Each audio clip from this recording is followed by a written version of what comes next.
ज्ञान, इसलिए ज्ञान चाहिए। एक ज्ञान की बात और सुनाता हूँ, तब वाणी में विराम दूंगा। हमारे यहाँ बहुत सारे राजे महाराजे हुए। एक भरथरी राजा थे, राजा भरथरी। कल भी मैंने थोड़ा सा सुनाया था साप्ताहिक सत्संग में। भरथरी, उनकी जो पत्नी थी, पत्नी का नाम था पिंगला। और पिंगला बहुत ही, पिंगला को भरथरी हरि मानते थे। वो जब गए, राजा थे, बहुत सारे छोटे छोटे राजाओं को उन्होंने अपने अंडर रखा था।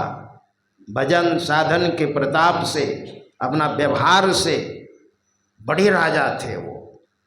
तो आखेट करते करते, शिकार करते करते जंगल में चले गए।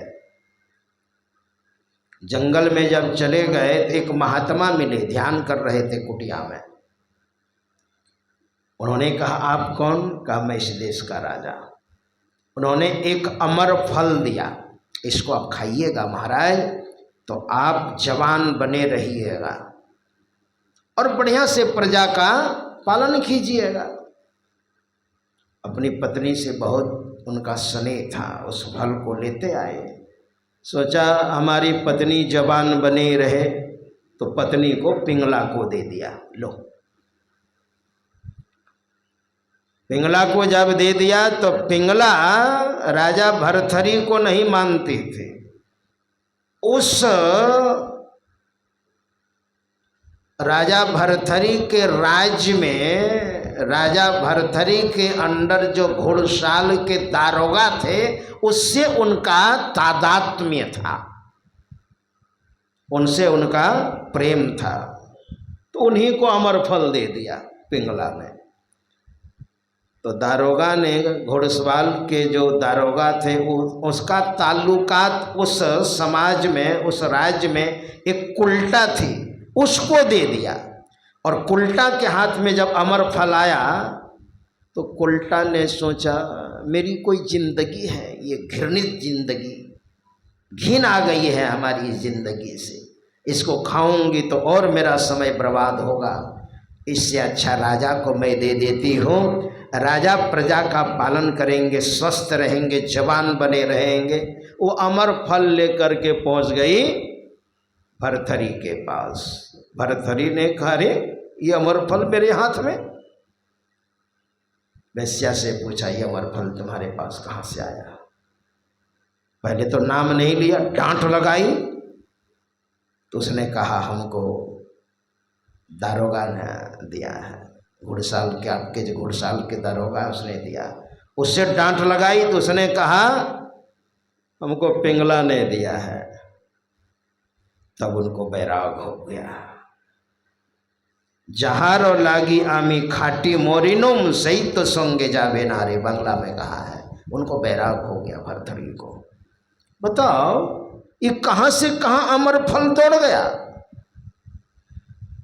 सारे राजाओं को, अपने मित्र राजाओं को उन्होंने बुलाया और भरी सभा में पिंगला को उन्होंने त्याग किया। एक प्रसंग ये बताता है, मेरे पास ग्रंथ है, गोरख पुराण ग्रंथ है, उसमें मैंने पढ़ा। और दूसरा प्रसंग बताता है कि पिंगला से बेहद मोहब्बत करते थे भरथरी राजा, और जब वो मर गई तो उनकी लाश को जलने नहीं देते थे, श्मशान ले गए समाज के लोग। और चिता तैयार है, पिंगला का पार्थिव शरीर पड़ा हुआ है, चिता तैयार है, लकड़ी कुड़ी सब कुछ दे करके, और पिंगला का पार्थिव शरीर को रखा जाएगा। भरथरी हरि उसी लाश में चिपके हुए हैं, नहीं जलने नहीं दूंगा, हाय पिंगला तुम्हारे बिना मेरा कोई जीवन है। बगल से गुरु गोरखनाथ गुजर रहे थे, जिन्होंने खिचड़ी प्रदान किया। खिचड़ी, अब हम लोग खिचड़ी बनाते हैं ना कभी कभी, हमारे आश्रम कुप्पा घाट में शनिवार के दिन खिचड़ी बनती है। गुरु महाराज को खिचड़ी बहुत पसंद, गुरु गोरखनाथ जी महाराज की देन है। उनके समय में हमारे यहाँ हड़ताल किया था राजे महाराजाओं ने, जहाँ का अन्न तहाँ, आयात निर्यात इधर उधर आदान प्रदान नहीं होता था अन्न। गुरु गोरखनाथ ने कह दिया अपने यहाँ जो आश्रम में जो अन्न है, दाल है, चावल है, सबको मिला करके खिचड़ी बना दो। गुरु गोरखनाथ जी महाराज की ही देन है। तो गुरु गोरखनाथ ने देखा कि भरथरी, बताइए इतना बड़ा राजा है, धार्मिक राजा है, पत्नी मर गई है, उसको जलने देना चाहिए, लाश को जलने में ही प्रतिष्ठा है। लाश को बंद करके रखिएगा तो दुर्गंध आएगी, है ना, लोग नाक बंद करेंगे। गुरु गोरखनाथ अपने शिष्यों के साथ श्मशान में घूम रहे थे और बगल में देखा, अरे ये भरथरी तो रो रहा है, हाय पिंगला तेरे बिना मेरा क्या, तो मर गई, मेरा क्या होगा, मैं तेरे बिना जीवित नहीं रह सकता। तो गुरु गोरखनाथ बगल में गए, उनके पास एक सुराही थी और उठा के पटक दिया और भरथरी से भी ज़्यादा जोर जोर से गुरु गोरखनाथ रोने लग गए। हाय घड़ा तेरे बिना मेरा जीवन क्या है, तू तो फूट गया, अब मेरा जीवन क्या होगा, मैं तो प्यासे मर जाऊंगा। हाय घड़ा तू है तो मेरा जीवन है। भरथरी ने सोचा मेरी तरह कोई आ गया है, तो भरथरी ने सोचा पहले इस बाबा को समझा देता हूँ पहले, क्योंकि परोपदेश कुशल बहु तेरे, जे आचरहि ते नरन घनेरे। दूसरे को समझाने में तो बड़ा सरल होता है, लेकिन आचरण में उतारने में बड़ी कठिनाई होती है। तो वही भरथरी हरि ने जा कर के कहा, बाबा क्यों रो रहे हैं आप? कहा मेरा घड़ा फूट गया, ये मुझे पानी पिलाता था ठंडा ठंडा, इसी से मेरा जीवन था, अब तो घड़ा फूट गया, अब मेरा जीवन क्या है, मैं कैसे जीवित रहूँगा। भरथरी ने कहा ए बाबा, साधु महात्मा को इतना मोह करना ठीक नहीं है, ठीक है। हमारे ऐसे ऐसे कुम्भकार शिष्य हैं, एक से एक सुराही आपको बना करके, एक से घड़ा बना करके फ्री में सैकड़ों घड़ा आपको मैं दिला दूंगा। इकाई फूट गया तो फूट गया, इसके पीछे क्यों पड़े हुए हैं? इतनी आसक्ति अच्छी नहीं है साधु महात्मा की।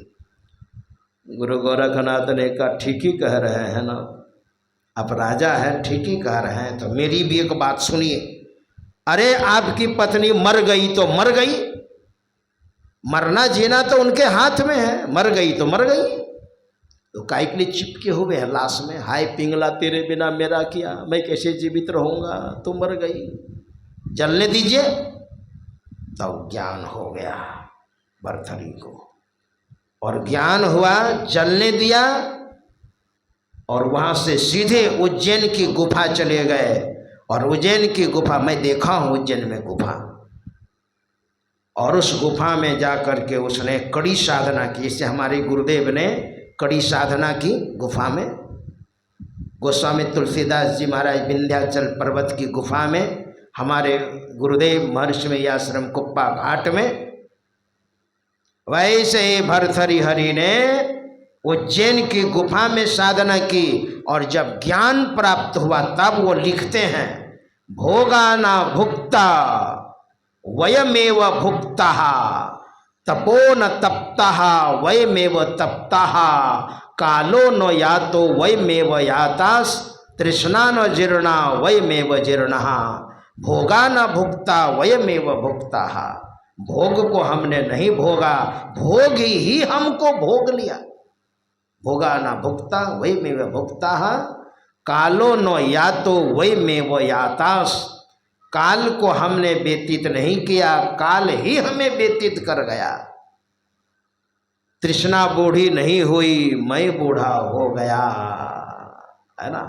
तब उसने ज्ञान जब हुआ, तो वैसे ही भगवान श्री राम के उपदेश से तारा को जब ज्ञान हुआ तो तारा ने कहा प्रभु मैं समझ गई, है ना, क्योंकि जीवात्मा भी अजर अमर है और शरीर तो सामने में है, फिर क्या रोना। तारा को ज्ञान हो गया, तो इसलिए सत्संग से ज्ञान होता है। सत्संग में आइए, ज्ञान होगा, और ज्ञान जब होगा तो भजन ध्यान में विशेष समय दीजिएगा, आपका कल्याण होगा। श्री सद्गुरु महाराज की